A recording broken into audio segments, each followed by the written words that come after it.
and welcome to the Pickle Planet Podcast. I'm Jenna Morton. And I'm Tosh Taylor. And we are here with you again to talk all things New Brunswick. One of our favorite places to be, even though neither one of us are from here. Yes, and neither one of us really have any option right now but to be here. That's so true. It's one thing that Jen and I have been talking about quite a bit is that June, I usually go to Ontario for at least a week to see the family, take the kids home, and then Jenna, end of summer, goes back to Cape Breton for a little while too. And this summer, obviously, that's all up in the air. Yes, yeah, which, it's a great opportunity. I do love this opportunity to really focus on New Brunswick and to get to some of the places that have been on our list that, just like everyone else, we're like, oh yeah, we're going to do that someday. And someday just keeps getting pushed. But now, you know what? Someday is now. We're going to do this. Yes, we are. And we always talk about like how proud you should be of your province. Because New Brunswick is like, it's just unbelievable. The more and more I learn about it, the more and more I fall in love every single day. And I know it's the right place. It's like, this is exactly where I was meant to be and where my kids were meant to be raised. And I hope that they grow up with the pride of this province that I have for it. Well, and I think, we've talked about this before. I think that's so important in terms of raising our families. People talk a lot these days about, the mental health challenges that we're seeing and the disconnect, and, people are blaming technology a lot of the time and trying to figure out, what's gone wrong. And obviously there are some times when technology is not being used the way it should, and there's some issues with that. But I think a huge part of it is that connection that we've lost with the people around us and the places where we live. And, there's been oodles and oodles of academic research around this for decades. I mean, you look at some of the stuff, in the big cities, it's been there forever. But I think this is such a great example for us all to really stop and go, you know what? Yeah, we really need to be proud of where we're from and understand that pride, know that pride deep within us, to actually see the places where things happen and to see the natural beauty that's here and to learn the stories of, the businesses and the inventions that have come out of this province just blow me away constantly. So today's show is going to focus on what we're calling New Brunswick tales and trivia. Yeah. I am kind of interested because I know you have some trivia questions for me, so I hope I don't fail them epically. Yeah, but that's all right. I think it's kind of part of the fun of it. I think if you always know the answers, trivia is not as fun, right? The idea is trying to guess and trying to learn when you do trivia. Anyway, that's what I feel. I don't know if everyone else feels that way, but when I play trivia-based games, yes, it's that there's that fun, oh, I know that one, but it's also that like, oh, I didn't know about that. I want to find out more about this thing.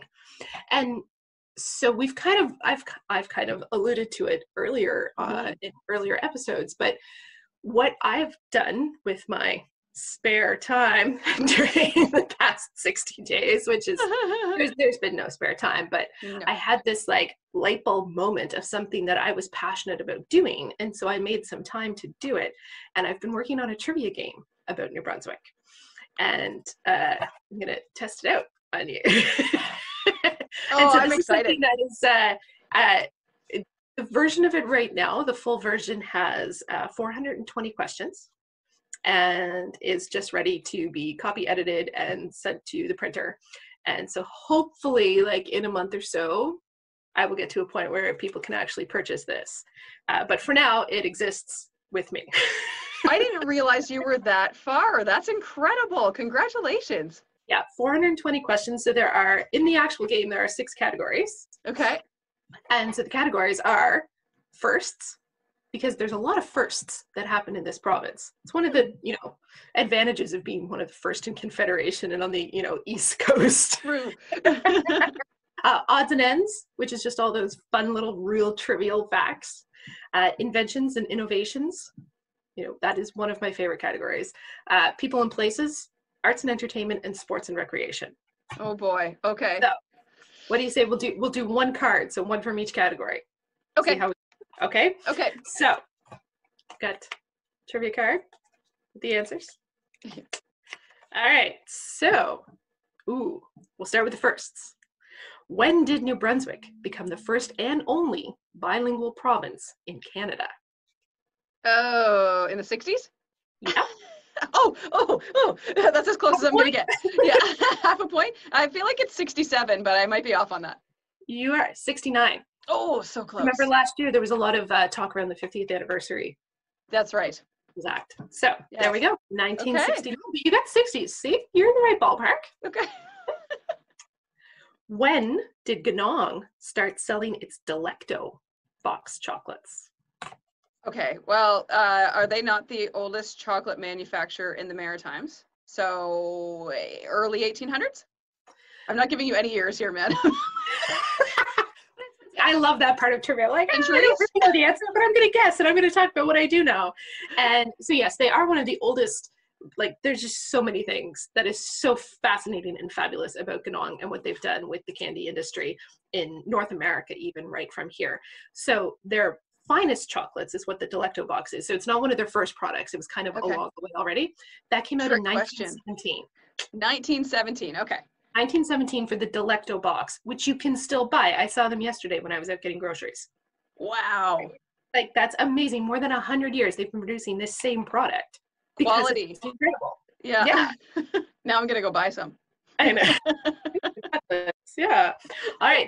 Here's a very, very fitting question since we're playing a trivia game. It's not quite trivia, but it's a game. What board game is said to have been invented in Shediac? In Shediac? Yes. Oh, I know this. It's not Trivial Pursuit. It's no, because that's like Montreal or something, wasn't it?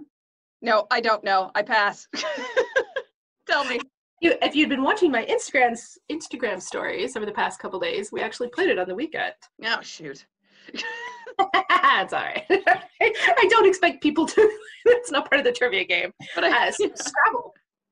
What? The game Scrabble. Yep. In 1926, Edward R. MacDonald was granted a patent for a game that he called the Crossword Game. And it's the basis. It's the same idea as Scrabble. So the actual Scrabble patent and all of that sits with someone else. But previous to that, the Crossword Game, the precursor to Scrabble, Shediac, 1926. No way. See, cool things happen in New Brunswick, right? That's incredible. I'm like gobsmacked by that one. Scrabble was like my family's game growing up. Like my extended family have massive, massive, serious Scrabble games. Like, if your score was under 300, like, just go away. Yeah. Yeah. Don't like, even I try. I did that once. I still play Words with Friends with my grandma on my phone. Yeah. The basis of that started in Shediac in the 20s. Unbelievable. I know, isn't it awesome? I love it. All right, so under the category People and Places, where can you find the largest tidal pool in the Western Hemisphere? Is it the Reversing Falls? Pick a general area of New Brunswick. St. John. Keep going. You have to go to Deer Island. Okay. Deer Island for the largest tidal pool. Wow. Yeah, Western Hemisphere. Old Sow. That's what it's called. Old Sow. She does sound like a crank. Yeah. It is on my list of places to get to. I have not been there yet, but it is. It's pretty high on my list. And actually, at breakfast this morning, our daughter was saying, "When can we go to Grand Manan?" Like, you know what? That whole area, Deer Island, Grand Manan, like that whole section is so high on my list of places I want to go. We went up. I know you went to St. Martin's this weekend, and then we went Monday and did the Parkway. And I said to Jason on the drive up, I said, like, this year I want to do like Campobello Island. Born and raised New Brunswick. And he said, where is that? And I was like, somewhere up here. Like, yeah, he needs you at trivia. In the trivia game. Yeah, exactly. Yeah. So, because our kids are like, they're beachcombers. That's what they like. They are rocks everywhere we go. We come like, we walk out with arms full of rocks. And I think most kids are like that, but they combine honestly because I leave with pockets full of rocks too. So, yeah, I managed to come home with one rock, one piece of beach glass. That was all. And I think only one other rock and one shell actually made it all the way back with us when we went to St. Martin's. So that's impressive because that beach is very rocky. Yeah. Oh, so many beautiful rocks, especially like if you want to do like a rock garden, or if you're the type to like painted rocks, all those smooth ocean rocks. I love them. But no, no, you need to leave them here for other people. We don't need to take them because we don't want to carry them. Yeah, that's exactly it. Or waste more gas on the drive home because the car now weighs 100 pounds more. Yes. So we've got 2 more questions on this part. Let's go. So in arts and entertainment, which book earned David Adam Richards the 2000 Giller Prize? Don't know. No, not even going to attempt. Mercy Among the Children, which I think was actually his first book that I read. I haven't read all of his. I've read a few of them now, but I think that was the first one of his that I actually read, and probably because of the attention it got when he won the Giller Prize for it. Where is he from? Someone's going to correct me if I say exactly that way. It's more northern. Most of his books are set in Miramichi, so I'm going to say where he's from. Someone's going to correct me because I'm probably wrong, but I know it's that area of New Brunswick, and that's where his books are set. And it's really fantastic to get that sense of a place, right? We've talked about this before too. I love reading books that are really set in a place to get that feel for it. And his are New Brunswick books. I love that because I think that's one of my favorite parts of Anne of Green Gables. You can picture yourself on the island when you're reading them, right? Like you can feel it all around you. So I can get that. It's having the New Brunswick feel. Oh, that would be scrumptious. Yeah. So yeah, there you go. Now you have some reading for the summer. You need to catch up on your David Adams Richards. Okay. He's so fascinating to listen to. Years ago when he was one of the featured speakers at the Fry Festival, I got to go see him. That was the first time that I was really introduced to him. And that was, I don't know, 15 years ago now. Yeah. Fascinating. And speaking of that, the other list that I'm trying to put together right now is a list of books, like New Brunswick set books, specifically for the kids. Oh, yeah. Because I think it's important for them to read more about where we're from. So if anyone listening or watching has any really good suggestions of kids' books that are set in New Brunswick, I know of a few, but I'm pretty sure there are more that I don't know about. So I'm going to try to put together that list pretty soon and maybe have a little summer reading list for the kids. Yeah, awesome. That sounds fantastic. All right, you got one more question to fire at me there? I've got one more. I love this one. Oh. I don't know if you'll know it, but who was the first captain of a women's Canadian Olympic hockey team? I thought you were going to say, I thought you were talking about Molly Cool there, the first female ship captain. I thought that's where you were going. There are definitely questions about Molly Cool in the trivia. I'm trying to think if I know any female New Brunswick hockey players, and I don't. So, Olympic hockey player, she was captain, the first captain of a Canadian women's Olympic hockey team. And the only reason that I knew about her was because there was a poster up at the Big Stop in Salisbury. Sweet. Because in Salisbury, Stacey Wilson. And that was the 1998 Olympics. And she's from Salisbury? She's from Salisbury, Stacey Wilson. And she was the captain. Out. Yeah, of the Olympic team, 1998. And there was the Big Stop had they've got like half a dozen or more like local notable people they've got this nice display done up. And that was, I remember, probably when we first moved here, seeing this picture of Stacey Wilson. And I'm sure anyone who, because you and I didn't grow up here, we didn't know about that. But, being the age we are, if we lived in New Brunswick at the time, I'm sure we would have known all about Stacey Wilson. You probably would have known about David Adams Richards. Mm-hmm.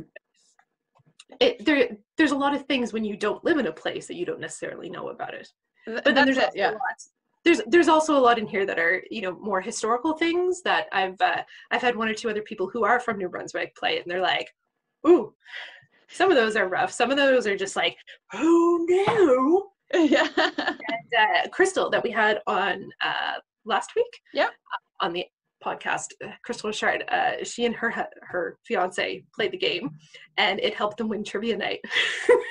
No way. They played the game, and then the next week when they did Hub City trivia, it helped them win. That's amazing. Look at you helping in more ways than one. I love it. That's really cool, and I'm really proud of you. I really think that that's going to be absolutely amazing. Thank you. And I'm going to have the easy copy at my house. I've thought about doing a kids version, and it's not going to be quite a trivia game because I don't think not as enough kids are interested in playing trivia games. But I do have a simpler version of something in mind too that I'm not quite ready to share it yet, but maybe I'll tell you later. Okay. I like the inside information, that's for sure. So how about I tell you a tale? I would love that. Tom Collins, not just a drink, though a yummy drink. Tom Collins is actually somebody who was the only person ever hanged at the Albert County Museum, which of course at the time was not the Albert County Museum, it was the courthouse.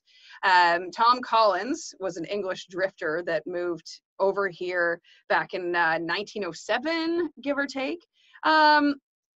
Irish descent, but came from England, and kind of made himself a bad name when he moved here, I suppose. He just couldn't hold a job. He would work like all along like Harvey and all of the like shipyards that were all along. There was a lot of shipyards all down through the Riverside, Albert area and Horton and all that stuff. And he couldn't keep a job because of his temper. He would get in fights with people. So there was a priest who, I don't know really why he took him in and under his wing, but he did. So he took him in to work for him as like his odd job guy, I suppose, which kind of always makes me laugh because my parents have like an odd job guy and they actually call him Odd Job. So every time that's his nickname. He's just like, that's how they were introduced to him. His name is Tom. Yeah. Anyway, so Tom here starts working for the priest, and like a week later, being like the only priest in the area, the priest has to leave to go up to Elgin.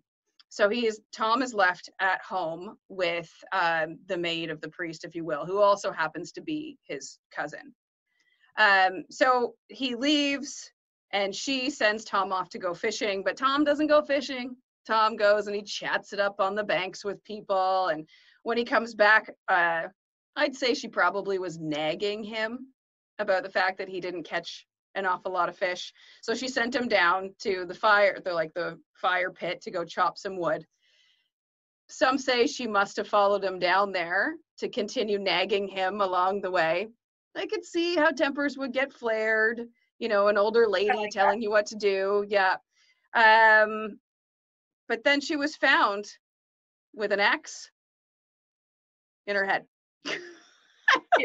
Hope kids aren't listening to this one today. Might have to put a disclaimer up. So Tom took off. Tom took off running. Nobody actually knows to this day if he did it or not. I mean, the odds are pretty good, but still, he took off.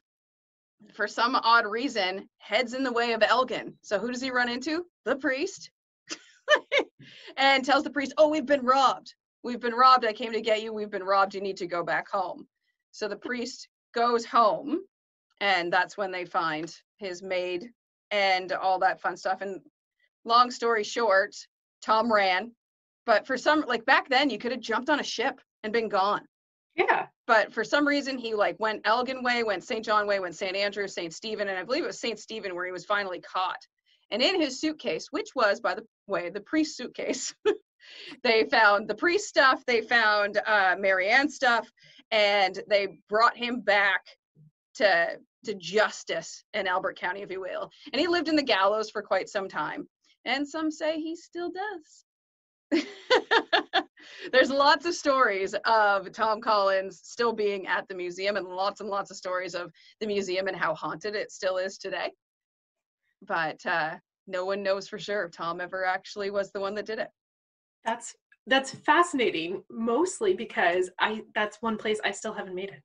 I know, me too. The museum, and I've heard bits of this story before, and it's just, yeah, there's so many neat stories like that, and I think it's so fascinating to me to be in a rural area where people still feel very in touch with that idea that spirits linger and that you can still feel things, and that there are these energies that are still around. Well, they say that Tom was really kiddish, if you will, like he was a bit of a trickster and whatever. And a lot of things that happen at the museum are like the lights get turned back on, doors get open, music starts playing, things like that, like really kind of silly things to do. Like turn off a light, you walk up a flight of stairs, turn back around, the light's back on, kind of thing. So you got to run back downstairs and turn the light back off and whatever. Not a job for the ill at heart. I couldn't do that. I'd be like, peace out.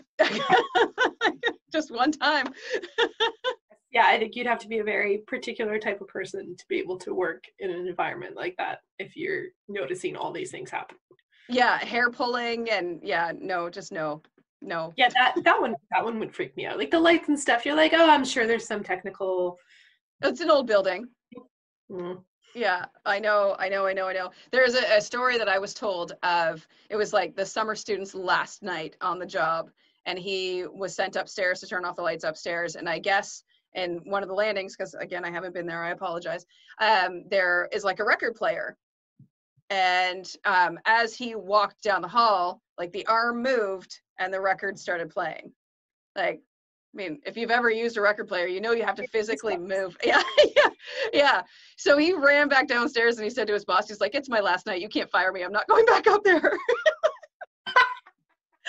Love it. Yeah. So those are like, there's some really, really interesting stories. I mean, Hillsborough, there was a mastodon found in Hillsborough, which now lives at the New Brunswick Museum in St. John, which I would love to go check out as well, because that's a pretty, quite literally large claim to fame. Yes. There's also, there was a shark fossil that was found. Oh, no, I don't have the notes in front of me. Yeah, I put out a call on the Pickle Planet Facebook page, probably maybe a little over a week ago now, asking for people's trivia about New Brunswick to see, what might come out that I hadn't discovered already. And Ben Bilmo had mentioned about this shark fossil. I would say it's a 400-year-old. I have to go back and check. Whoa. I know I made a note of it to follow up. But yeah, there's been some really neat things that have been discovered here. And speaking of neat stories, have you come across the story yet of the Nazi spy who came ashore? Well, no, I haven't heard that. Yes. So it's fairly well documented. So in 1942, U-boat came in to kind of, like, I guess you don't call it a harbor, into the strait, I guess, between New Brunswick and Nova Scotia down the St. John Digby corridor. Okay. The U-boat came in and set off the lifeboat, and there was a couple people in the boat, but only one of them was sent ashore. And then the others took the boat back, and it was a German officer who was sent to spy, and he was sent with money and a transistor radio and uniform, and then the civilian clothes to change into and all this kind of stuff. And so it was down in the St. Martin's area, which is why I found it really fascinating, because we were both just down there. And then I happened to come across this story that I'm sure a lot of people in New Brunswick might already know. It's been mentioned in like the National Post, and it's been in Legion magazine. I found a few different online articles about it. So this guy is sent ashore, meant to be a German spy. He burns his German clothes and his transistor radio and buries them in the beach, and walks into St. Martin's, and then like bums around, chats people up, makes his way like into on Quebec and Ontario, and it's 2 years later before he turns himself in. But he never as far as the story goes, like he didn't really spy.